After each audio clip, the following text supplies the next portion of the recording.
ကိုပြောချင်တာကညီလေးညီမလေးကိုတချို့ကကိုမေးတာရှိရတယ်ဟိုလိုက်ပဲကြားချင်တာလည်းရှိတချို့လည်းခြေသလုံးကြီးခြင်းတချို့လက်မောင်းပဲကြီးခြင်းတချို့ရင်အုပ်ပဲကြီးခြင်းတချို့လည်းနောက်ကျောရတောင်ပန်တွေပဲထွက်ချင်တာတွေပါတယ်အကိုနားလဲပါတယ်ညီလေးကိုအကိုနားလဲပါတချိန်တော့အကိုလည်းအဲ့လိုပဲဆော့ခဲ့ပါတယ်အဲ့လိုပဲဆော့ခဲ့ပါတယ်အကိုတို့ဒီလောကကိုမရောက်ခင်မှာကိုတော့တိုက်ထိုးခြင်းနဲ့ပဲစခဲ့တယ်ဆိုရင်ကောင်းတဲ့ခါကျတော့အရင်ကိုပဲဆက်ပြီးတော့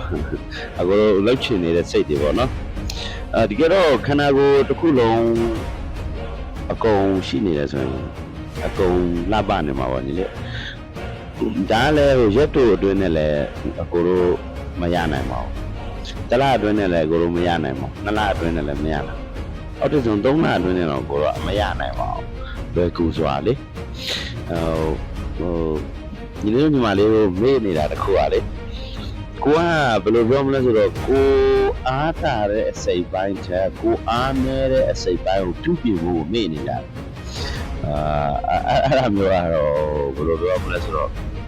ကိုကအားတာတဲ့အစိတ်ပိုင်းမှာဆိုလို့ရှိရင်ကိုကအရန်ကိုဘယ်လိုပြော proud ဖြစ်တာကိုအရန်လှုပ်ချင်တယ်ဥမာမိန်းကလေးတွေဆိုလို့ရှိရင်ဥမာတင်မရန်လုံးပြီးလှနေတဲ့မိန်းကလေးတွေ squat ပဲထိုင်နေတယ်သူပိုက်ကားတွေခူးမဆိုင်ပြီးတော့ယောက်ျားလေးဆိုရင်တော့ပို့ဆိုးတာပေါ့လက်မောင်းကြီးတဲ့လူရင်အုပ်ကြီးတဲ့ဆိုလက်မောင်းနဲ့ရင်အုပ်ပဲဖက်ဆော့ကျင်တာအောက်ပိုင်းမထိုင်ကျင်တော့အကိုတို့ဆိုလို့ရှိရင်ကွာညီလေးတို့ဘောလီဘဲလန်မဖြစ်သေးတဲ့လူတို့ပြောလို့ရတာဘာဖြစ်လို့လဲဆိုတော့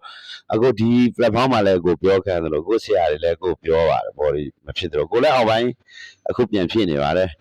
ဆရာတွေကတော့ဒါဆော့ဆိုအခုဒါဆော့ပဲအခုဆရာတွေကိုပြန်ပြောလို့ထုံးစံမရှိဘူးဘယ်လို complaint တက်ရထုံးစံမရှိဘူးဘာလို့လဲဆိုတော့အခုဆရာလုံနိုင်တဲ့လူတယောက်ရဲ့အနေထားဆိုတာဘယ်လိုမျိုးလဲဒီလေးတော့မှန်းကြည့်လိုက်ပါဒီကနိုင်ငံကျော်အဆင့်နေပဲအခုဆရာလုံနိုင်တဲ့အနေထားရှိတယ်နိုင်ငံမကျော်လဲရပါဘာဖြစ်အခုထက်ဒီအများကြီးတော်တဲ့မြန်မာနိုင်ငံမှာလည်းအများကြီးရှိပါတယ်အခုလည်းမညံ့အောင်ကြိုးစားနေပါတယ်အဲ့တော့ဟိုပြောချင်တာညီလေးညီမလေးတို့ခန္ဓာကိုယ်မှာ body balance ဖြစ်တာအကောင်းဆုံးပေါ့ဥမာပိုက်ခါလဲထည့်ဆော့ရမယ်မိန်းကလေးဆိုလို့ရှိရင်လည်းတင်နဲ့ထည့်ဆော့ရတယ်လို့လက်မောင်းတွေပိုက်ခါတွေလည်းထည့်ဆော့ပါယောက်ျားလေးလည်းရင်အုပ်ကြီးတွေလက်မောင်းတွေပဲဆော့တယ်လို့အောက်ပိုင်းတွေလည်းထည့်ဆော့ပါပိုက်ခါတွေလည်းထည့်ဆော့ရပါအကုန်လုံးက balance ဖြစ်နေရမှာပါအကုန်လုံးထည့်ဆော့မယ်ဆိုရင်တနေ့ဖြစ်လာမှာပဲအဓိကဆော့နေဖို့ပဲရည်ကြည်ပါတယ်မျှတအောင်ဆော့နေမယ်ဆိုရင်ညီလေးတို့အလေးတုံးနဲ့တန်ချောင်းရှိနေဖြစ်ပါတယ်ညီလေးတို့အားမလျှော့ပါ